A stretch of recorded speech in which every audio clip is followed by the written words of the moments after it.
ಮಗ ಎಲ್ಲ ಹಾಳಾಗೋಗ್ಬಿಡ್ತಾನೋ ಅಂತ ಹೇಳಿ ನನ್ನ ಕರೆಸಿ ಬುದ್ಧಿ ಹೇಳು ಅಂತ ಹೇಳಿದ್ರು ಮಗ. ನಾನು ಎಷ್ಟು ಹೇಳಿದ್ರು ಕೇಳ್ತಾ ಇಲ್ಲ. ಸ್ವಲ್ಪ ನೀನಾದರೂ ಹೇಳು. ಓದಿರೋದು ಇಂಜಿನಿಯರಿಂಗು, ಸಿನಿಮಾ ಮಾಡ್ತಾನಂತೆ ಸಿನಿಮಾ. ಲೋ ಹೇಮಂತ, ಹಾಳಾಗೋಗ್ತೀಯ ಸಿನಿಮಾ ನಂಬ್ಕೊಂಡ್ರೆ. ಚಿತ್ರರಂಗದ ಸವಾಸ ಮಾಡಿ ಚಿತ್ರಾನ್ನ ಆಗುತ್ತೆ ಲೈಫು.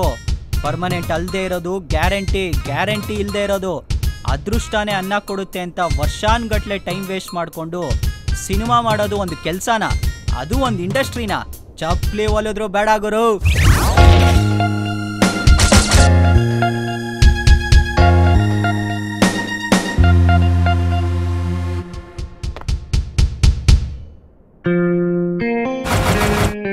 ಎಷ್ಟೇ ಜೊತೆ ಚಪ್ಪಲಿ ಸೋದ್ರು ಬಿಡಲ್ಲ. ಇಂಜಿನಿಯರ್ ಆಗಕ್ಕೆ ಇಂಜಿನಿಯರಿಂಗ್ ಓದಿದ್ರೆ ಸಾಕು, ಡಾಕ್ಟರ್ ಆಗಕ್ಕೆ MBBS ಮಾಡಿದ್ರೆ ಸಾಕು, ಡ್ರೈವರ್ ಆಗಕ್ಕೆ ಡ್ರೈವಿಂಗ್ ಗೊತ್ತಿದ್ರೆ ಸಾಕು.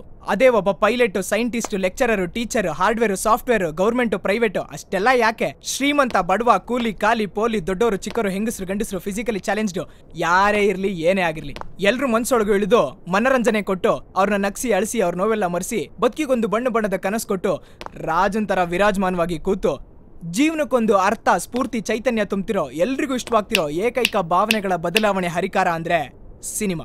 ಅಂತ ಸಿನಿಮಾದ ಪ್ರಭಾವದಿಂದ ಓದಿರೋರು ರೈತರಾಗಿದ್ದಾರೆ, ಓದ್ದೇನೋರು ಏನೇನೋ ಸಾಧನೆ ಮಾಡಿದ್ದಾರೆ.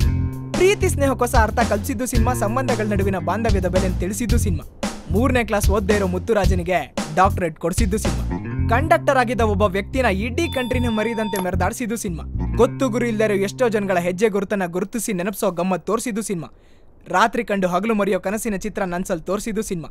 ಕಾಣ ದೇವರನ್ನ, ಕಲ್ಪನೆ ಕಥೆಗಳನ್ನ, ಹೊಸ ವಿಷಯಗಳನ್ನ, ಕಾವ್ಯಗಳನ್ನ, ಕಣ್ಣನ್ನೇ ಕೊರೈಸೋ ಸೌಂದರ್ಯನ, ಇತಿಹಾಸನೇ ಸೃಷ್ಟಿಸಿ ತೋರಿಸಿದ್ದು ಸಿನಿಮಾ.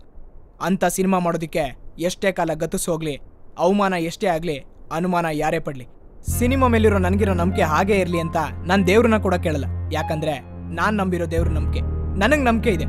ಕೆಲವು ಸಲ ನನ್ನ ಪ್ರೀತಿಸಿದವರು ನಮ್ದವರು ನನ್ನ ಕೈ ಕೊಟ್ಟು ಕೈ ಬಿಟ್ರು, ನಾವು ಪ್ರೀತಿಸೋ ಸಿನಿಮಾ ನಮ್ಮನ್ನ ಯಾವತ್ತೂ ಕೈ ಬಿಡಲ್ಲ. ಕೆಲವು ಸಲ ಬದುಕಿದಾಗ ಸಿನಿಮಾ ನನ್ನನ್ನ ಸೋಲಿಸ್ಬೋದು, ಸಾಯಿಸ್ಬೋದು, ಆದ್ರೆ ಬದುಕ್ಸುತ್ತೆ.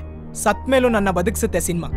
ನೀವ್ ಹೇಳೋ ಕೆಲಸ ಮಾಡಿದ್ರೆ ನಾನ್ ಸುಖವಾಗಿರೋದಕ್ಕೇನೋ ಒಂದಷ್ಟು ಸಂಬಳ ಸಿಗ್ಬೋದು, ಆದ್ರೆ ನಾನ್ ಪ್ರೀತಿಸೋ ಸಿನಿಮಾ ಮಾಡಿದ್ರೆ ಸಂತೃಪ್ತಿ ಸಿಗುತ್ತೆ, ಬದುಕಿಗೊಂದು ಸಾರ್ಥಕತೆ ಸಿಗುತ್ತೆ.